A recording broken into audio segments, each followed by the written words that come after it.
To me, the recent trial and all the hullabaloo that's been going on about the George Zimmerman trial and the murder of Trayvon Martin, yes, it is an issue to think about the jury system and whether justice was done in that jury.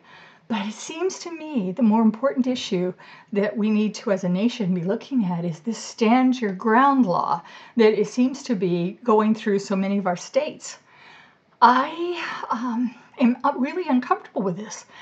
I'm very comfortable that you have a right to defend yourself, and that if someone comes up to you on the street and they begin to attack you, you who have done nothing deserve a chance to be able to. You don't have to run. You have a right to use whatever weapon you have, and if you have a concealed weapon permit, you can use that as a protection because it's self-defense. But what Stand Your Ground is doing that bothers me is it enabled George Zimmerman to follow this young man and decide that he was a risk, maybe based on his color. I'm sorry, people who don't want to see this as a racial issue, I would like to know, and there's no way we will ever know.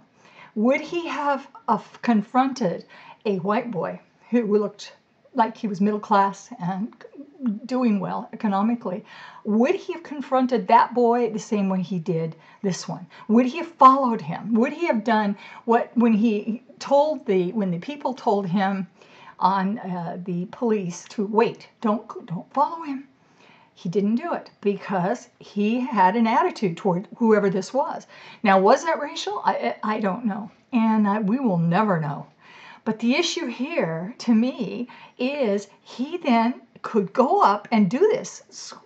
I wouldn't like being followed by somebody. I would be very nervous about it. And suppose Trayvon had also had a gun. Would Stand Your Ground enabled him to use it too? I mean, where do you draw the line? This is beginning to sound like the Old West, where the fastest draw is the one who survives. This just doesn't make any sense to me. And it seems to me as though we as a nation, this is what we really need to look at. It's these Stand Your Ground laws and understand what they mean. Because if George Zimmerman knew that he could get away with shooting and killing someone, and he did deliberately kill Trayvon, when you shoot someone in the chest, you didn't just try to end the fight. And the fight, it's like life-threatening. The guy got punched in the nose. He had a nosebleed. He fell on the concrete and he got what looked like 2 tiny red bumps on the back of his head. That's the sum total of what happens. It wasn't even a very big fist fight, but he couldn't handle it. He didn't have the ability to stand against this boy. And in fact, the truth of it is, the issue here that the lawyers used is he was incapable. He was too weak. And because he was too weak and because he had poor judgment, he could have a gun and he could use it. And this is what makes me uncomfortable. I'm a gun owner. I believe in guns, but this idea of using a gun has always meant it has to be in self-defense. I don't think that what we can see with George Zimmerman was self-defense.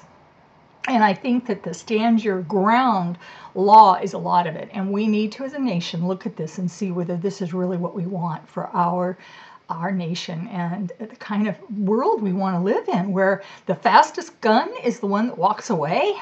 I think we've been through that time, and I don't think that was a very good time. So, to me, this is about Stand Your Ground laws.